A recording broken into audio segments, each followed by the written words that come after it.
जालन्यात OBC rally काढल्यास येवल्यात येऊन मराठे आंदोलन करतील असा इशारा मनोज जरांगे पाटील यांनी दिलाय।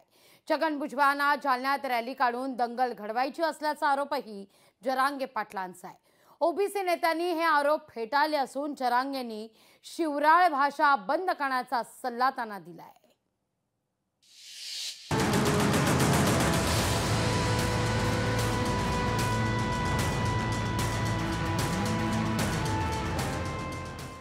ओबीसी आरक्षणाच्या रक्षणाच्या मागणीसाठी ओबीसी समाज आक्रमक झालाय। मराठवाड्यात ठिकठिकाणी ओबीसी समाजाकडून रॅली काढण्यात येत आहेत। मराठा आरक्षण आंदोलनाचा केंद्रबिंदू असलेल्या जालन्यातही ओबीसी रॅली काढण्याचा भुजबळांचा डाव असल्याचा आरोप मनोज जरांगेंनी केलाय। भुजबळांना जालन्यात जातीय दंगे घडवायचे आहेत का असा सवाल जरांगेंनी केलाय। भुजबळांनी जालन्यात ओबीसी रॅली काढल्यास येवल्यात मराठा आंदोलन छेडतील असा इशारा जरांगेंनी दिलाय। दुसऱ्याच्या गावाईने दुसऱ्याच्या तिकडे जाळ फेकायला गोड लागत आणि तिकडे येशीत बसतो मी येवल्यात उपोषण सुरू केलं। आम्हाला महाराष्ट्रात अधिकार आहे ना करायचा। मी करतो बरं सुरू येवल्याकडे तिकडे त्या नाशिकला। मग कसा महाराष्ट्रातले सगळा मराठ्यांचा तिकडे येतो मग किती वाईट वाटेल तुला।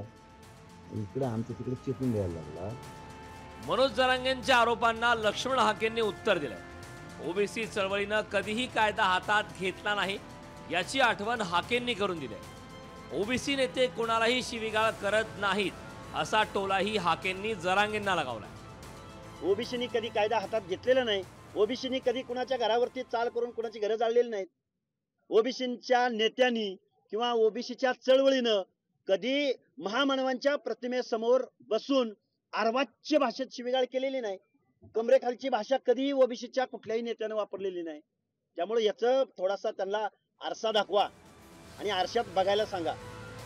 आरक्षणाच्या मुद्द्यावरून ओबीसी आणि मराठा आंदोलकांमध्ये थेट जुंपण्याची शक्यता आहे।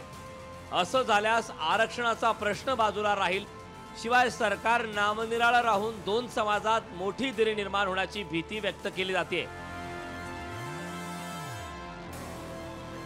सुधाकर जाधव, लोकशाही मराठी, जालना।